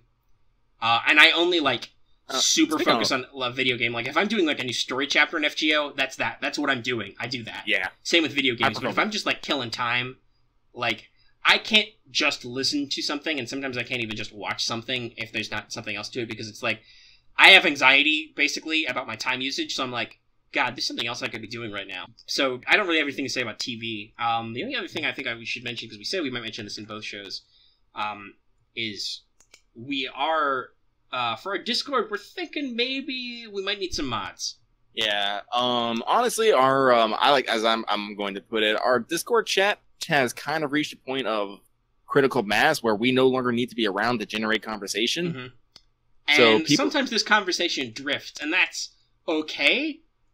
But at the same time, the reason why we have different channels is because so that people can, for instance, they could mute specific channels, or they can avoid specific channels like that, or you know what you're getting, basically. And so if people do kind of go off on this tangents, you're, like, distracting. You might make it seem like people in the community can't talk about what they want to talk about, even though that's the topic of the thread. Mm-hmm. And I was, like, there was a conversation earlier that was, like, the people got off onto, like, languages and stuff, and I'm like, I was writing some notes, but also Discord kept lighting up, and it kept lighting up in Let's Talk FGO, so I kept checking it, and I'm like, oh, they're talking about something else. And then I had the thought, oh, and so I said this is cool and all, guys. Shouldn't this be in general, though? Because, like, Let's Talk FGO was lighting up, so I'm like, is this an FGO-related thing? As I'm, like, literally writing our show notes for tomorrow's show. And it wasn't, so I'm like, God, this is slightly distracting me, because this could be relevant, but it's not. So, like, and about that was the time when you said, maybe we need some mods. And I'm thinking, yeah, so we're going to figure out how exactly we want to do that. I personally think I have a couple of community members in mind who might do good, but we want to, like, figure out how we take applications or whatever for this. I don't know. Yeah. So yeah, me personally, like I said, with I'm a person who I like to talk and stuff, but if everyone else is talking, like, I'm not gonna say anything because it's like everyone else is having a good old conversation. I don't want to get involved. Yeah, I feel like that sometimes too. Like, I'm like, I don't want to butt in, even though I am the admin of the server, and sometimes I need to butt in. And there also the other thing for mods is we've had a couple of incidents where we get into some very deep, heated, rapid-fire conversations, and some spoilers have been accidentally thrown out. And I had to like throw in my hat and be like, "Whoa, okay, we're deleting some of those. We're censoring that. No, can't say that." I yelled, "This is the police! Everybody, drop your spoilers and put your hands up." I wasn't there for that. No, but see, that's the thing. It's like we have some. I think the most shielded from spoilers among our community. Just with your, as you said, your memory's kind of spotty. So you're like the most innocent of us sometimes. And I've tried really hard not to ruin some of the stuff for you. And it's like, well, I say, you guys want my honest reaction. You know you do. Yeah. But, like, we have community members who are, like, all over the world, so they're all, like, awake. We have people awake at all hours, and we have chat going at all times. And when me at work, Omega sleeping, or some vice versa stuff, we can't be there all the time. So I think it is honestly, it's about time we start thinking about other people to, you know, take care of things while we, you know, sit back on our thrones and watch our TV. And that was what I said immediately. I said, the moment I feel like we are at a point where we are not necessarily around to actually do the moderating thing the entire time, we would be like, we need some mods. So we've come to that realization. We're like, yeah, no, you know what? We're not here all the time, and these people can have, like, self-driven conversations a lot. Mm-hmm. But they're going on right now. They're still fucking going. Yeah, there are still moderation demands that we need to have with our community, because, like I said, we have all these threads so people can... We want people to talk about whatever they feel like talking about, but we feel like they should have it in the appropriate place. And sometimes, for some channels, that's very important. Like, spoiler channel or, like, hella not safe for work. Like, that is a definite, like, no. If you're having a conversation that goes in that channel, it really needs to go in that channel. Mm-hmm. Mm-hmm. Kind of the same for art dump. Like, if you're throwing a lot of pictures out there, it should be an art dump so you're not, like, blocking up the conversation. Funny story today. I almost accidentally deleted the spoiler channel because you were trying to mark as red. Because I don't go into spoiler channel a lot. Like, sometimes I'll poke in there and be like, tee hee, what secrets are in here? But usually I just right click it and click mark as red and go about my day. But honestly, I was super do that tired, a lot too, so you and Camper would talk about anime a lot, especially Darling, and I'm like, no, I haven't watched that yet. I'm just gonna mute. I'm gonna mark as red, and sometimes I mute the channel, and I'm just like, I'll come back to it later. And so I went in there to mark as red, and I see delete channel key, which is like in like bright red. I was like, oh, and I started linking toward. I'm like, what? And it was like, oh, wait. So the Discord is the lab. I am Dexter, and you are Dee Dee. Lucky you, pretty much. Honestly, that is a pretty fair comparison. Just like this whole thing as a whole. I do not do ballet. They're having a good time, and I'm like, let me do math and write show notes and stuff. Which reminds me, after this, and this has gone on quite a while, I need to grab some lunch, and then I need to write show notes for tomorrow's Let's Talk FGO. But I think, like, with the mods point, we don't really have anything else we pressingly want to talk about, I don't think. We scratched off most of the stuff off my list. Yeah, I like, do I actually have anything? Oh, I guess I can talk a little bit. more. Because I do want to throw a shout out, because about the time this comes out, whenever, Omega should be releasing the first episode of my Let's Play Lucky Plays Dead Space. Yeah, depending on when this comes out and what we want to do with it, which we'll probably talk about that part off mic, like how we're gonna make this into a thing. The audio will definitely be up first, so that will be coming out shortly, possibly by the time it's hit YouTube. The first episode's already coming out. Yeah, but so I've been playing Dead Space. And I can talk about Dead Space like another episode, but my big thing right now here is I'm having a never-ending battle with Vegas and YouTube to make a decent-looking video. Like, oh my god. Between, like, having to render in Vegas for, like, brightness and audio and, you know, cutting out, like, the extra little bits, like, at the beginning and end right before I start and when I start and end recording. And, like, just the video compression in YouTube that for some odd reason makes everything fucking darker. Or when everything's just fucking darker anyway, and I'm fiddling with, like, I have, like, a bunch of sticky notes on my computer, like the virtual sticky notes, not actual sticky notes, that, like, are just a bunch of video settings of things I've tried and how they've worked, because I'm trying to get that fine-tuning, and it's driving me mad. But we're working on it. We're doing a thing. We're doing a thing. Because rendering videos takes a long time, and it takes a lot of computing power. Well, and also, like, more importantly, it depends. It's proportional. Like, something like this audio is almost 2 hours now. Obviously, I'll cut some of that down, just in the way we do our audio editing.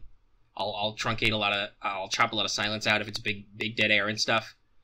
But that can take hours for me to render basic videos, which are just, like, still images and a fuck ton of audio.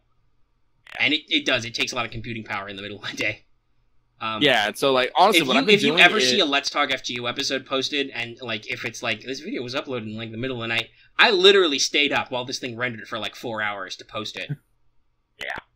Like, honestly, what I've been doing is, before I go to bed, like, I set up a thing, I render it, I set it to render in Vegas, I go to sleep. I've done that. I wake up, go to work, come back, start uploading it to YouTube, set it on, leave it alone. Like, I was supposed to be doing the third episode, because I'm on the third episode right now. Mm-hmm. It's just YouTube decided to crap out on me, and I'm all like, well, fuck it, I'll do it later. Sometimes YouTube doesn't do that. It goofs up. It's like, it eats an upload. Why are you being weird, YouTube? But that's coming out. I'm, like, super excited. Like, I think I've definitely improved on my talking during it. I will say you improved on your marketing. What? You've improved on your marketing, which is saying something, because I think you did a decent job with the first couple Lucky Plays. But, like, no, like, this is...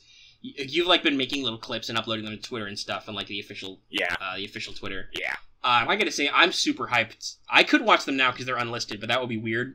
And also, I don't know if that, like, means they show up in, like, video history or anything. Like, yeah, I don't want to fuck with videos that are hidden right now. But when they start rolling out, I definitely want to try and watch them, because your reactions just from your clips are, like, spot on. Yeah, and that's like, oh man, like, I'm excited because Dead Space. I say this like in the first episode. I don't think Dead Space is a scary game, but it does.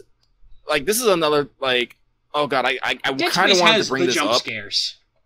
Yeah, they do jump scares pretty well, and it's a good tension and break release.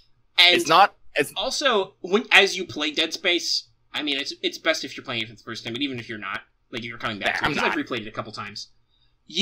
As the game goes on, you slowly build, and you get used to its tricks. You're like, I'm in a tight room with a couple of these fucking vents. I wonder which one. Oh, there it is. Because you learn the game's tricks, but sometimes it's still like, ah, shit, it was the one behind me. Fuck. Yeah, and that's what happens, because I've played the game multiple times. Like, I know the story. I don't remember I don't remember, like, every little scare. Honestly, I think some of them are a little bit of RNG. Like, there are a couple of possible, if they're not actually random, at least a lot of the encounters are set up so you're never sure exactly where they're going to come from. Mm-hmm. So, like, it's hard to remember, because there are lots of, like you said, like, okay, you know those vents are breakable to the enemies. They'll come popping out of them. But do you remember exactly which out of, like, 3 or 6 vents it is? Yeah. Probably not. And no. It's like, you know, I say this in another episode, Dead Space is the game that made me super suspicious of fucking corpses, especially enemy corpses. And I started there from the beginning, but guess what? One still fucking got me. And I was still like, shit! Yeah, Dead Space is like vents, corpses, What are other big spookables? Oh, the fucking Doors. yeah, holes, because that's what my latest preview was about. Yeah, the lurker, I think it's called, the tentacle that just comes around a corner. Yeah, This is a public video clip, so we can say it. You just open a door and a lurker tentacle pops around the corner and grabs you, and you're like, oh god! Yeah, and I cut it, and I think I did it well because I wanted to cut it before I actually resolved it, so it's just me freaking out. Because, like, as I said, like, I played this game, I'm not scared, I'm just, like, really surprised, I'm like, fuck, I gotta do something! Yeah. But, because, like, oh god, the more I think about it, though, Dead Space is not traditional horror, it's actually Lovecraftian horror. It's kind of weird. Yeah, there's a lot of because the actual enemy is, like, unknowable and unfathomable. It's just a thing that is going on in the universe that you guys put your dick in, basically. Yeah. Not literally, but, like, humans are just like, doing stuff. Ooh, a spooky alien monolith. Let me stub my toe against that. Cool! Oh god, everything is terrible. Everything is terrible. Let's start hearing voices, let's have cults, let's, have everything devolved, and here comes an everyday sort of guy who has to kind of piss us all, and then you start experiencing, through the next couple of games, his descent into madness as he tries to piece together everything. Like, the more I thought about it, I thought, holy shit, yeah, this is kind of Lovecraftian. Kind of puts a whole new twist on it. All right, so we're at almost 2 hours, so I think it's a good point to tape the show off. Yeah, so okay, we did good. We did a good pilot. This is just like a piloting FGO. We'll probably tighten it up in future releases, but, like, we need feedback from you. Like, honestly, we're not kidding this time. Please, I honestly wanted to know if we could talk for this long, just tangenting about everything, and apparently we can.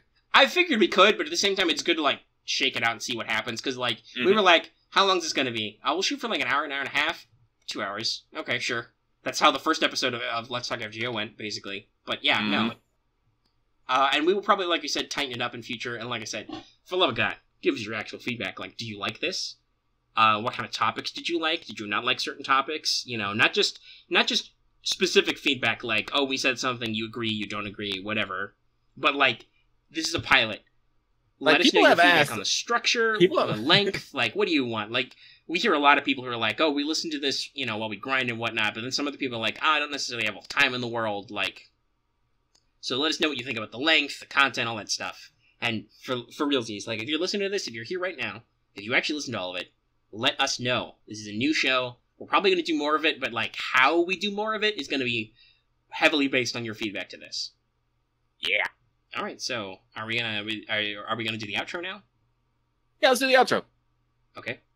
I said do the intro, so I can do the outro. Okay, cool. So, yeah, do it. If you like this episode, give it a like. That's very important. If you have any comments, not just the stuff we asked for, but just any comments in general, leave them in the comment section down below.